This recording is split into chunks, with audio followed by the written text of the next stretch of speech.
Hello, everyone. Welcome back to today's story. In this episode, love takes a painful turn as Alex begins to doubt Tuna's loyalty. After spotting Adam leaving her farm, jealousy blinds him, and he confronts Tuna with accusations she never expected. Their heated argument ends with Alex postponing the wedding, leaving Tuna heartbroken and in tears. Misunderstandings deepen, gossip spreads, and both of them are left to wrestle with pride, pain, and love that feels just out of reach. Will Alex realize the truth before it's too late? Stay tuned until the end of the video to see how their choices unfold. And don't forget to subscribe to help us reach 1,000 subscribers. Your support means the world. The late afternoon sun stretched across the countryside, casting long shadows over the fields. Alex slowed his steps as he neared Tuna's farm, his arms carrying small bundles of fresh fruit he had picked up from the village. The road was quiet, lined with whispering bamboo, and he found himself smiling faintly at the thought of seeing her again. But as he reached the path leading into her farm, his smile froze. From the gate, a man emerged, tall, composed, carrying himself with an air of quiet familiarity. His name was Adam. Alex had seen him before, though never this close, and the sight instantly unsettled him. Adam walked casually from Tuna's home, adjusting the strap of a bag slung over his shoulder, as if his presence there was the most natural thing in the world. Alex froze, his heart tightening. Why was Adam here? The thought rang sharp and uninvited. He clenched his jaw, watching until Adam disappeared down the dirt road. Only then did he step forward, his emotions churning like a storm beneath the calm surface. When Tuna appeared at the doorway, her hair slightly disheveled from the evening chores, she looked up with surprise. "Alex," she said softly, her voice tired but warm. Alex forced a smile, but his eyes betrayed his unease. "I was coming by to see how you were doing, and I happened to notice someone leaving." His tone wavered between curiosity and accusation. Tuna blinked, her lips parting in confusion. "You mean Adam?" she asked, her voice cautious. "Yes, Adam," Alex replied, his tone sharper than he intended. "Why was he here, Tuna? What business does he have in your farm?"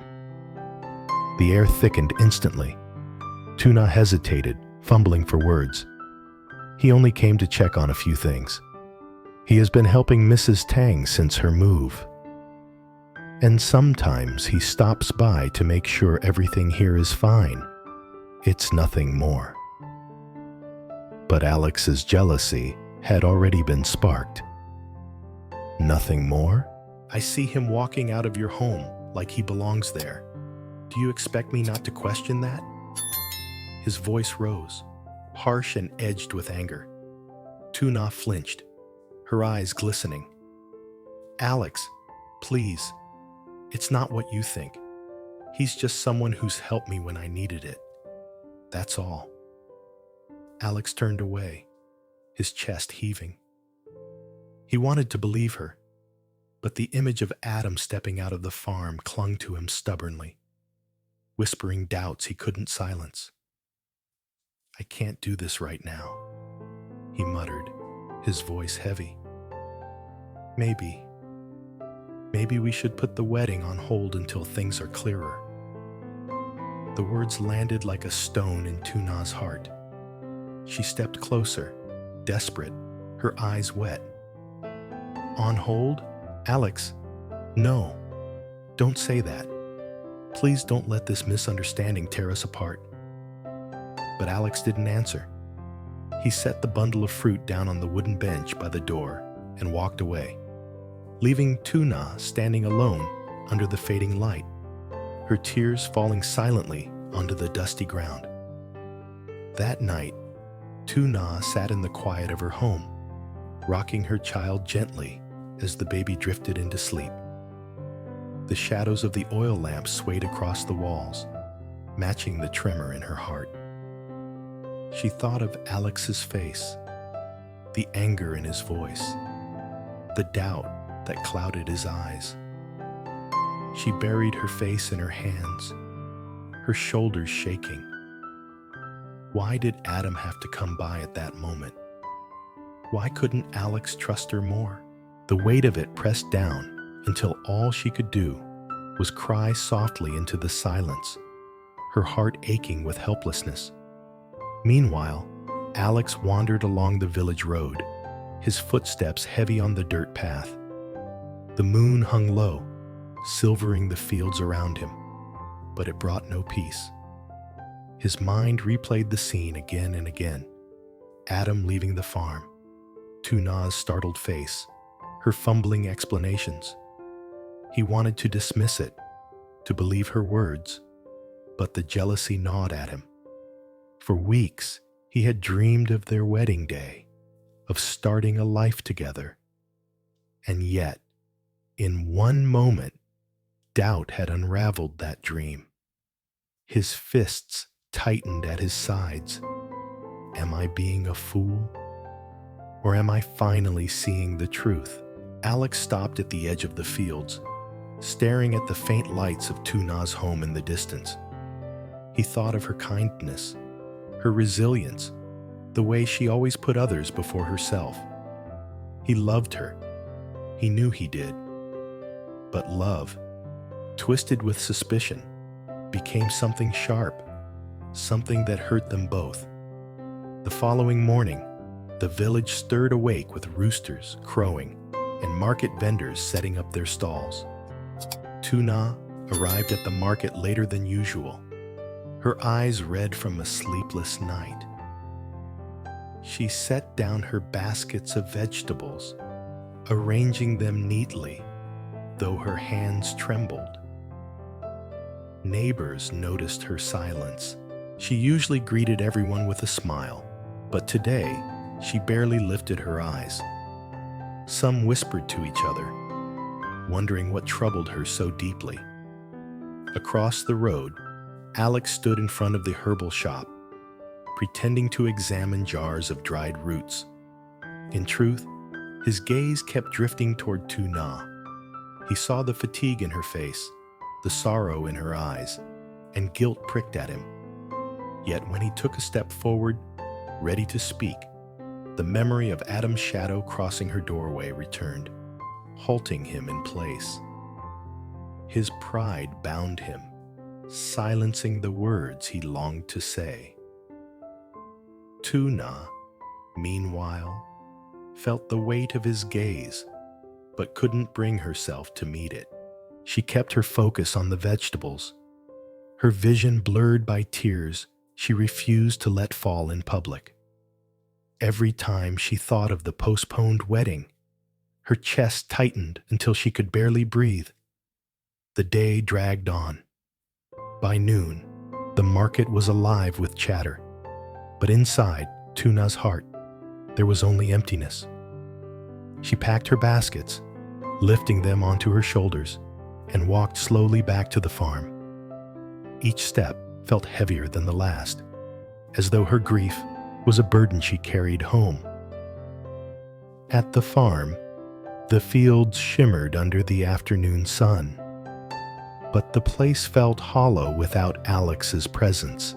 She laid the baby down for a nap, then sank onto the wooden bench outside, staring at the pond.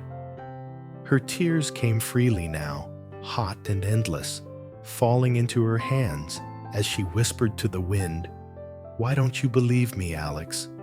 Why can't you see my heart?"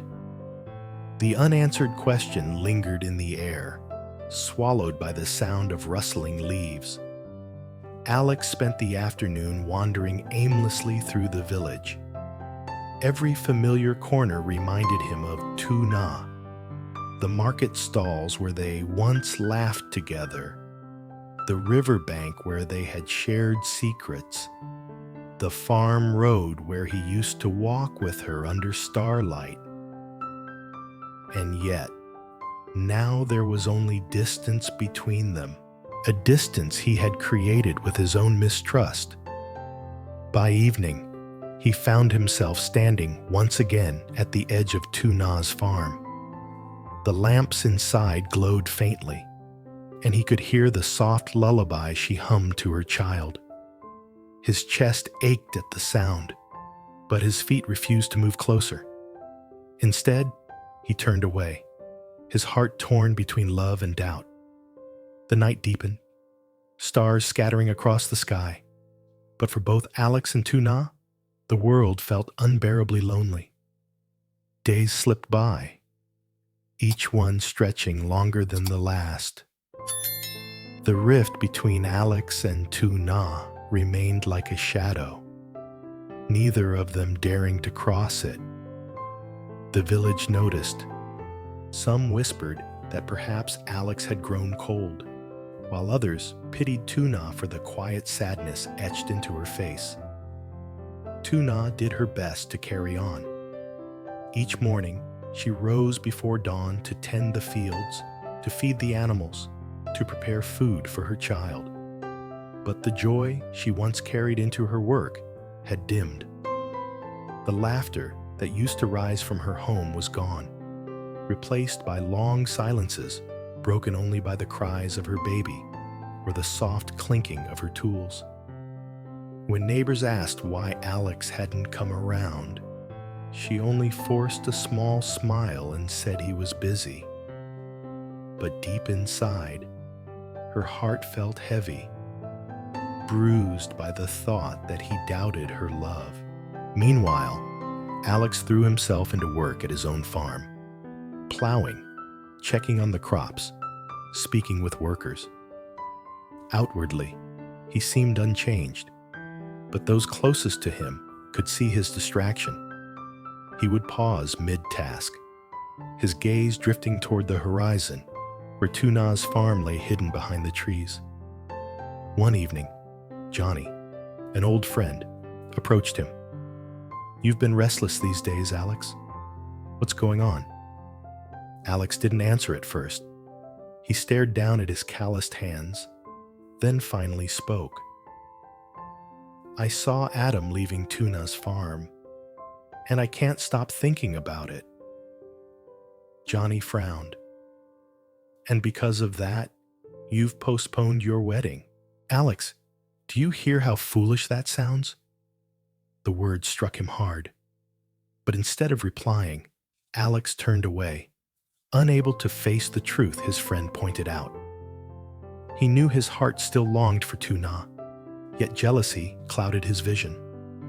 The following week, Alex passed by the market again. He saw Tuna kneeling by her basket, haggling with a vendor. She looked thinner, more fragile, her eyes tired. Her child tugged at her sleeve, and she bent down, forcing a smile as she handed the little one a small piece of fruit. The sight made Alex's chest tighten. He wanted to go to her, to carry her baskets like he used to ease her burdens. But his pride still bound him, his doubts whispering in the back of his mind. Instead, he turned away quickly, though his heart ached as though he had abandoned something precious. Tuna noticed him, though he didn't realize. She caught the brief glimpse of his familiar frame, the way he avoided her gaze, and fresh tears burned behind her eyes. She bit her lip, refusing to let them fall in the busy market, but her heart cracked a little more. One stormy evening, the skies opened and rain poured across the village. Tuna struggled to gather the animals into the shelter, her clothes drenched, her hair plastered against her cheeks. She lifted her child into her arms, whispering comfort even as her own strength faltered. Lightning split the sky, and for a moment, fear overtook her. Alone, exhausted, and soaked to the bone, she sank onto the floor, clutching her child tightly. "If only you believed me, Alex," she whispered, tears mingling with the rain. "If only you trusted me." Unbeknownst to her, Alex stood outside, shielded by the rain-soaked trees. He had come by chance, drawn by worry, and now he saw her through the open doorway. Fragile, crying, holding her child as though the world was too heavy for her shoulders. His heart twisted painfully. In that instant, all his doubts seemed small, petty, against the truth of what he saw. This was not a woman hiding secrets or playing games. This was Tuna, the woman he loved, the one who had carried hardships with courage, who had faced the world alone for so long. But instead of stepping forward, Alex turned back into the rain. Shame burned in him. He wasn't ready to face her yet, not with his heart so tangled between jealousy and love. The next morning, Tuna carried on as though nothing had happened. She smiled faintly at neighbors, tended the farm, and prepared meals. But inside, the storm of grief hadn't passed. Every day without Alex felt like a slow unraveling of the future she had once dreamed of. At night, she lay awake, staring at the roof beams, wondering if she had done something wrong. She thought of the wedding plans, the dress she had quietly prepared, the promises Alex once whispered. Now, all of it felt distant, like a dream slipping away. Her child stirred beside her, small hands reaching for comfort. She pulled the little one close, her tears dampening the pillow. "It's just us for now," she murmured. "We'll be okay." Back at his own home, Alex sat by the window, staring at the rain-washed fields. Johnny's words echoed in his mind, battling against the jealousy that refused to loosen its grip. He thought of Tuna's tears, of the fragile way she had held her child during the storm. He remembered the long hours she spent at the market, the exhaustion etched on her face. And he asked himself, if I truly loved her, why am I making her suffer? But still, his pride kept him from crossing that distance. He whispered to himself, I just need time. The village, however, didn't wait. Rumors began to spread, some saying Adam and Tuna were secretly close, others defending her honor. The whispers reached Tuna's ears, cutting her deeper than she let anyone see. She endured it silently, holding her child tighter whenever the sting became unbearable. One afternoon, Mrs. Tang visited, her frail steps bringing her to the farm. She sat beside Tuna, her wrinkled hands clasping the younger woman's. Child, she said gently, I know your heart. Don't let gossip break you. Those who matter will see the truth. Tuna nodded, though her tears fell freely. But Alex doesn't see it, Mother Tang. He doesn't believe me. The old woman sighed deeply, her eyes filled with sympathy. Love is tested not in times of joy, but in times like this. If Alex's heart is true, he will come back. If not, then perhaps you deserve better. Her words lingered long after she left, echoing in the quiet house.